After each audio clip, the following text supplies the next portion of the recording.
Hello बच्चों, let's read this question. Question says the equation x square upon 10 minus lambda plus y square upon 6 minus lambda equal to 1 represents.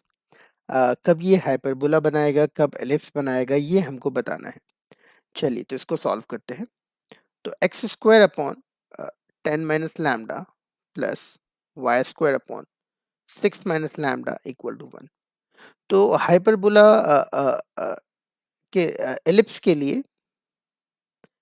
लिए अगर हम देखें तो 10 minus lambda भी हमारे लिए पॉजिटिव होना चाहिए और 6 माइनस लैम्डा भी हमारे लिए पॉजिटिव होना चाहिए. तो यहाँ से लैम्डा की वैल्यू जो है वो 10 से कम आएगी और यहाँ से लैम्डा की वैल्यू जो है वो 6 से कम आएगी. तो इन दोनों को अगर हम मिलाए तो हमको लैम्डा की वैल्यू 6 से कम रखनी होगी अगर हमको एलिप्स चाहिए. ठीक है. अब अगर हाइपरबोला के लिए बात की जाए तो हाइपरबोला के लिए सिंपल सी ये कंडीशन होगी कि इन दोनों का साइन अपोजिट होना चाहिए.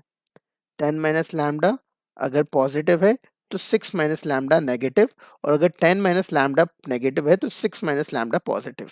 मतलब दोनों की साइन अपोजिट होनी चाहिए. इसका मतलब दोनों का प्रोडक्ट लेस देन जीरो होना चाहिए. दोनों के साइन अपोजिट होने चाहिए, मतलब दोनों का प्रोडक्ट लेस देन जीरो होना चाहिए.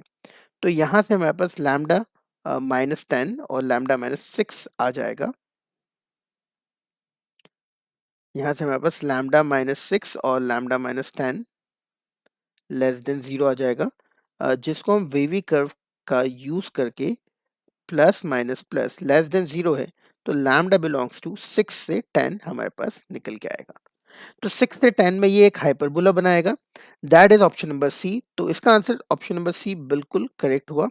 और अगर आप ध्यान से देखेंगे तो डी भी आ सकता था, लेकिन यहाँ पे लैम्डा की वैल्यू केवल 0 से 6 बोल रखी है. बट हम लैम्डा की नेगेटिव वैल्यू भी ले सकते हैं. हमने यहाँ पे आंसर निकाला है लैम्डा की वैल्यू 6 से छोटी होगी. कुछ भी हो सकती है, छोटी नेगेटिव भी हो सकती है, तो एलिप्स बनेगा. तो परफेक्ट आंसर हमको यहाँ पे सी दिखता है, that is 6 to 10 for hyperbola. I hope आपको ये समझ में आया होगा. Thank you very much.